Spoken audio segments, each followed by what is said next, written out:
nome do Pai que me criou, do Filho que me resgatou e do Espírito Santo que me santificou. Divina vontade, reina na minha vontade. Ó minha mãe, eu te amo, tu me amas? Dá-me agora da divina vontade para a minha alma.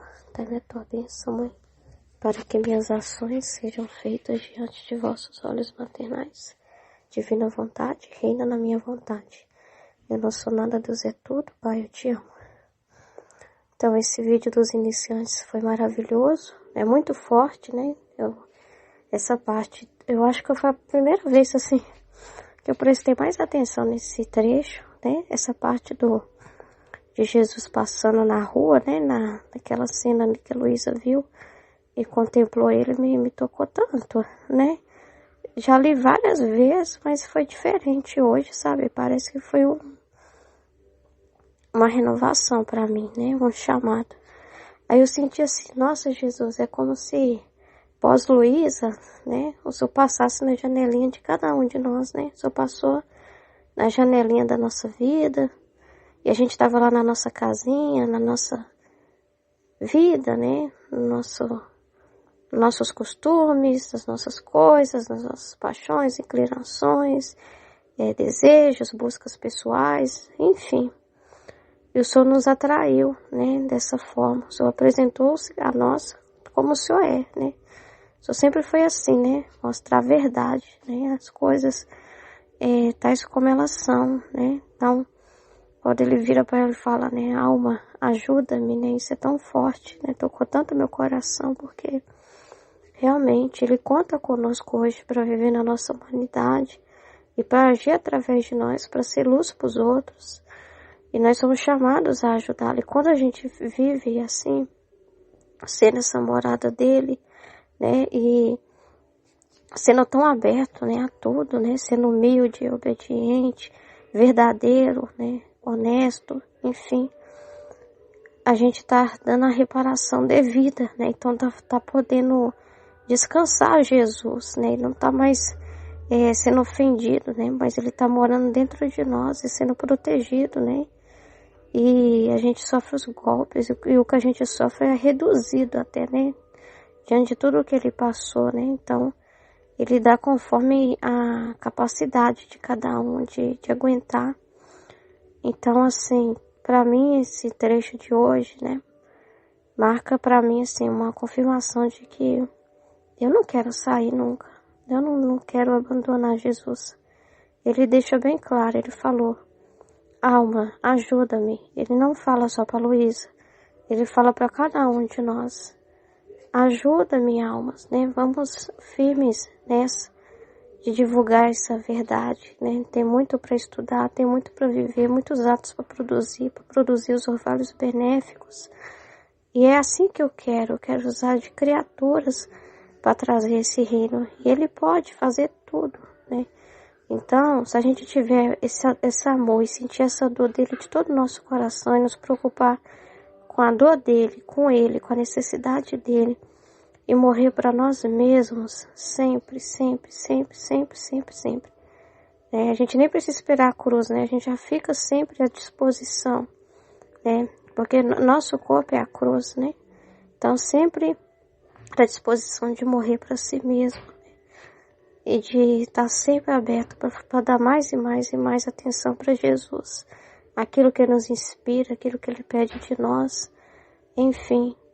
Então, com isso, ele vai ter humanidade para desabafar o seu amor e poder, então, estender esse seu reino, né? Que é tudo que ele quer.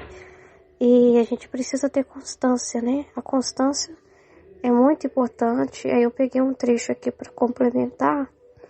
Eu peguei um trecho do livro do céu que fala assim, a constância ordena tudo. Minha filha, como é necessário que a alma seja constante em fazer o bem que começou, porque esse bem tem princípio, mas não terá fim. Então, é aquele caminho assim, sabe, um barco que você entra, mas você não vai calcular a distância e medir, quando tá a terra próxima, não tem essa. Você vai para esse mar infinito, né? E não volta atrás, não olha para trás, não fica pensando no que deixou para trás. Nada disso perde o valor diante daquela missão que você está. Então, A missão de viver na divina vontade tem mais valor do que qualquer coisa que você possa ter deixado para trás. Então não tem sentido voltar para a vida de antes. É tudo tão pequeno, né? Diante do que você acabou de abraçar. Você está abraçando o infinito, né? Antes você vivia com pouco, né? Você vivia com pouco, que era o que você usava só para você mesmo, né? Só para o seu bem, para suas próprias misérias, né? Agora não, você vive para um propósito único e completo, imutável, santo, justo, verdadeiro, que contempla tudo, né? Então, não tem fim. Você está no infinito, né? Você está mergulhando em Deus, né? E não tendo fim, é necessário que uniforme-se aos modos do eterno Deus. Então, Deus é constante. Os modos de Deus são quais? É constância, né? É perseverança, imutabilidade. Então, esse é o nosso Deus. E Deus, assim, ele não para, né? Não para nunca. Se a gente for ver assim, como nosso Deus é, ele não para, né? Deus é justo, é santo, é misericordioso. Ó. É aquele que contém tudo. Mas talvez só por um dia só? Não, sempre, sempre. Ele é inesgotável no bem, né? E ele é assim todo dia, né? Todo dia ele é justo, santo, misericordioso. Todo dia ele é assim. Então, a gente vai viver aos modos do nosso Pai, sendo também justos, santos, misericordiosos. Porque a gente vai viver extraindo essa vida da mesma fonte que é a divina vontade. É o mesmo alimento da Santíssima Trindade, vai ser o nosso alimento. Então é sempre. Assim, a alma não deve ser um dia paciente, humilde e obediente, tá? Tipo assim, ela recebe a chamada de atenção, beleza, tá bom. Vamos seguir em frente. Aí passa uns dias, amolece de novo. Não. Aí outro dia começa a ficar impaciente, soberba, caprichosa. Porque aí, se você para no bem, aparece as misérias, né? E elas vêm com tudo. A impaciência, a soberba, o capricho, né? Porque a pessoa quer do jeito dela, quer Jesus aos próprios modos, né? Quer coisas, né? Quer as coisas do jeito dela, né? Quer Jesus aos modos dela, quer que as coisas aconteçam de uma forma que favoreça o ego dela. Aí começa, né? Os vícios. Não, então quando você permanece constante no bem, você não pensa em você. Um sinal de uma pessoa que não pensa em si é a constância que ela tem. Estas são virtudes quebradas. É um misto negro e branco, então não pode ter isso a realidade. Luz e trevas, tudo é desordem, tudo é confusão, modos todos diferentes do seu Criador. Em tais almas há guerra contínua, então a pessoa fica desanimada, né? Porque ela não dá conta.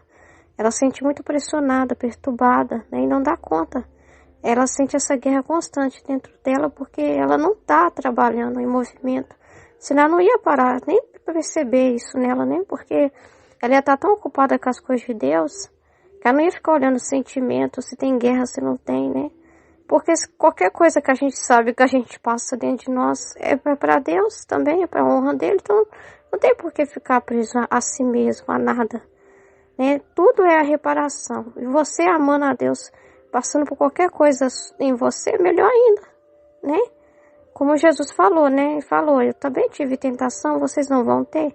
Só que com a gente ainda é muito menos, né? Diante de tudo que ele passou. Então o Senhor deixou bem claro para nós hoje, né? Não é pra gente ficar com medo, é pra gente confiar nele.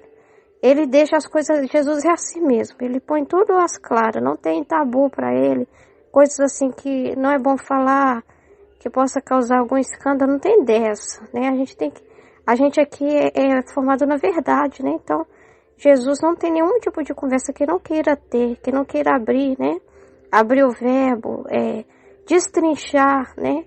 Para nos orientar, para a gente ficar esperto. Se a gente for ver Valtorta, né? Principalmente na Valtorta, vê muito, né? Você vê assim, na narrativa lá da tentação de Jesus, a gente vê como que o inimigo é. Né? Ele é assim, gosta de encher a bola da pessoa, é tipo isso. Ele gosta de encher a bola das pessoas, põe defeito nas outras, né? E fala para a pessoa que ela tem que se reafirmar, se afirmar nessa vida, se posicionar, se empoderar de si mesma, né? Assumir algo, né? Isso é roubar de Deus, né?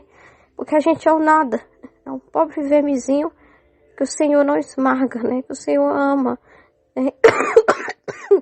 E que o Senhor usa a si mesmo. Pequenos. Então, quem é tudo, né? Quem aguentou tudo, né? Quem suportou tudo foi Ele, né? Então Ele deu a vida toda, né?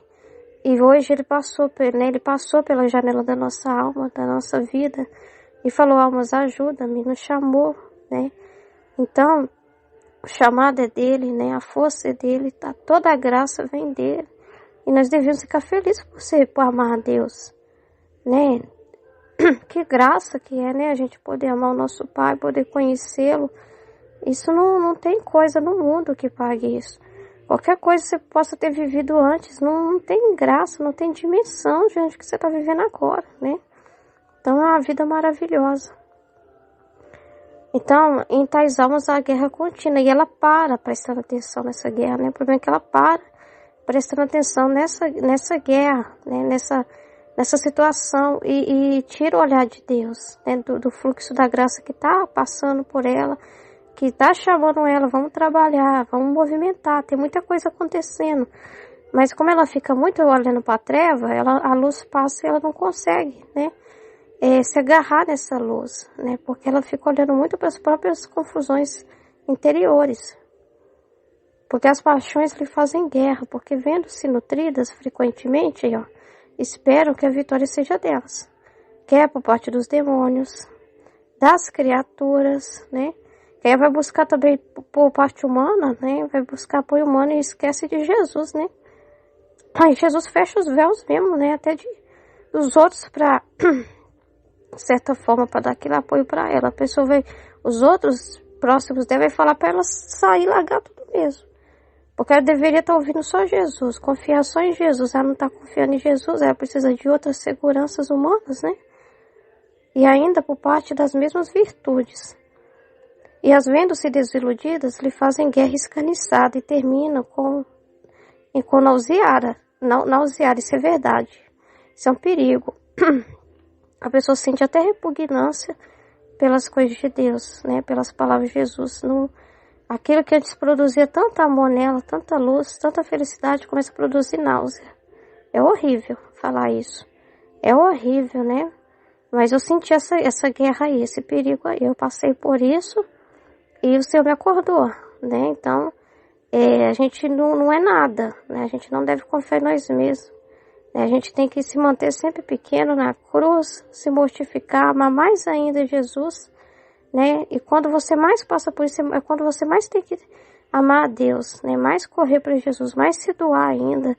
Não ficar com você, né? Não ficar prestando atenção no que se passa dentro de você, né? Mas você, do jeito que você tá, você vai servir a Deus, vai focar em Deus, por seu foco em Deus. Com sentimento, não importa o sentimento, né? Porque às vezes a pessoa sente essa náusea, essa repulsa, mas ela tem que vencer isso, ela não tem que olhar sentimento nenhum. Ela tem que fazer por amor a Deus, se mover por amor a Deus, não por sentimento, não só quando é gostoso, é confortável para ela, porque não é assim, tem cruz no caminho, tem estado de ânimo que Deus permite a gente passar, tem testes que o Senhor permite a gente passar, e isso é para o nosso bem, e para nos manter pequenos, simples, porque Ele está trabalhando diariamente na nossa alma, entende? Então tudo que acontece tem um para quê, tem um propósito, então a gente tem que permanecer amando a Deus também. Se salvam estas almas, ó, quanto terá o trabalhar o fogo do purgatório? Então, confirmando aquilo que foi falado, né? Que o Senhor, a pessoa sai, no caso, né, por tudo que ela viveu, vai ajudá-la a se salvar, mas fica a purificação no fogo do purgatório por causa dessas paixões que venceram, que estão na pessoa, o amor próprio, né? E coisas assim que vai ficar, que precisam... Era para ser queimadas enquanto ela está em movimento, porque enquanto ela está amando Jesus, está queimando, né? Tá purgando, porque ela está sofrendo, ela está passando por uma dificuldade que é real, mas ela não está deixando isso definir o amor dela, temperar o amor dela, ela faz apesar de. Então com isso ela está sempre se colocando no fogo, né? Que é aquilo da exposição, da verdade, da sinceridade, né? De você ser transparente, ser sincero, ser aberto. Então e quando você se coloca no fogo todos os dias, né, você está aqui na missão, e está sempre nesse fogo, então você está sendo purgado. Agora, quando você sai dessa guerra porque não suporta mais ela, aí fica paralisando esse trabalho de purificação, né? Ao contrário, para a alma constante tudo é paz, tá vendo? Tudo é paz, isso não perturba ela. Já a simples constância faz com que tudo esteja em seu posto. Então a constância põe ordem nas coisas, né? As paixões se sentem morrer, porque perdem... É aquilo que eu falei, elas ficam sem graça. Você não está dando atenção para elas, né? Você não está dando atenção para você, porque quando você se coloca na cruz, a tentação é fugir da cruz. Mas quando você se coloca na cruz, as paixões morrem. E quem é aquele que, estando próximo a morrer, pensa em fazer guerra a alguém? Né? A constância é a espada. Ó. Então a constância é um elemento-chave para a gente entender como vencer qualquer situação, né? A constância é a espada que põe tudo em fuga. Tudo em fuga. É cadeia que ata todas as virtudes, que são os atributos de Deus, que a gente não tem virtudes próprias, não é nem isso. A vida de vida e vontade é o próprio Senhor vivendo em você, com os atributos dele. Então, ele põe tudo em ordem, né? Tudo, a paciência exerce o seu papel, tudo exerce o seu papel na ordem da divina vontade, porque você está na constância. De modo que se sente acariciada continuamente por elas. O fogo do purgatório não trabalhará nada, porque a constância ordenou tudo e a fez similar aos modos do Criador. Olha que beleza! Nosso purgatório aqui é permanecer na constância. Que beleza, né? Permanecer constante naquilo que começou. Então vamos permanecer fiéis ao Senhor, né? Alma, ajuda-me. Ele passou pela janela da nossa vida. Depois pós Luísa, ele falou assim, Luísa, depois de você, eu vou visitar outras casinhas. E eu vou passar. E eu vou falar com elas. Vou chamar cada uma. Bateu lá na janelinha da Michele. Alma, ajuda-me. Bateu na janelinha da Vera. Alma, ajuda-me. Bateu na janelinha da Marisa. Alma, ajuda-me. Bateu na janelinha da Aline. Alma, ajuda-me. E de cada um. Bateu na sua janelinha. Alma, ajuda-me, né? Então, você está recebendo o chamado do chamado. Permanece fiel. Permanece fiel, porque para Deus tudo vale a pena. Para o nosso Pai, que nunca poupou nada por nós. O não que a gente faz é tão pouco, né? E às vezes a gente arruma tanta confusão, né? E Ele é que nos ajuda a fazer tudo. Então não vamos parar nunca. Amém? Em nome do Pai, do Filho e do Espírito Santo. Amém, Fiat.